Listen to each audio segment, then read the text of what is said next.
Sinubukan ni Andrea Brillantes na makipagkasundo kay Richie Rivero matapos magdesisyon na tapusin ang kanilang relasyon noong Mayo, kahit na pumunta pa sa condominium unit niya para kumbinsihin siyang magkabalikan, sabi ng basketball player.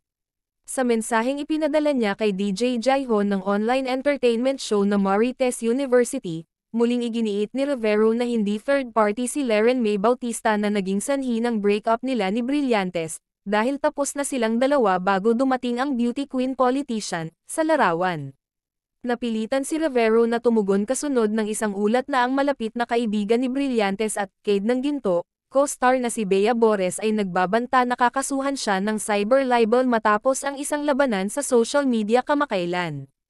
Sinabi ng baller na ilang beses na silang naghiwalay at nagkaayos ni Brillantes ngayong taon, ngunit noong Mayo, nagpa siya itong hindi na makipagbalikan sa kanya for good.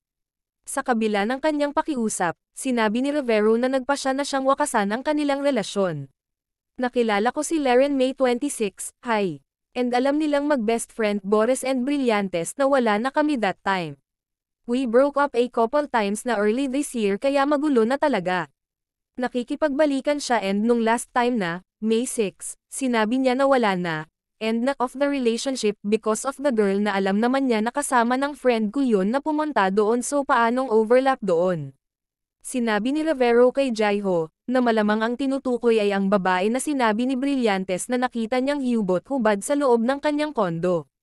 Hindi naman ako nagsasalita nung mga nakakasama at kausap din silang iba sa bars. Pumupunta siya ng kondo ko ng madaling araw ilang beses for what? Para makipagbalikan. Nag-yes ba ako? Hindi, kasi ayoko na and sinabi ko yan sa kanya paulit-ulit. Kaya ako ang masamang tao dito para sa hindi pagsasabi sa publiko sa lahat na ako ay single. Sabi pa niya, ang pagsisiwalat ni Rivero ay upang maalis ang mga paniwala na magkasama pa rin sila ni Brillantes nang dumating si Bautista sa larawan.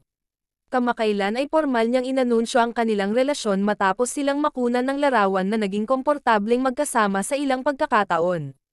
Hindi third party si Leren, alam nila yan. Huwag silang pa-clickbait para makuha ang simpatsya ng tao at sirain kami, mag-move on kami ng maayos nang walang nasasaktan dahil hindi na ako papayag na may madamay pang iba para lang sa good publicity nila, he said. O mga ka-check anong masasabi nyo tungkol dito mag-comment lang sa baba and don't forget to subscribe.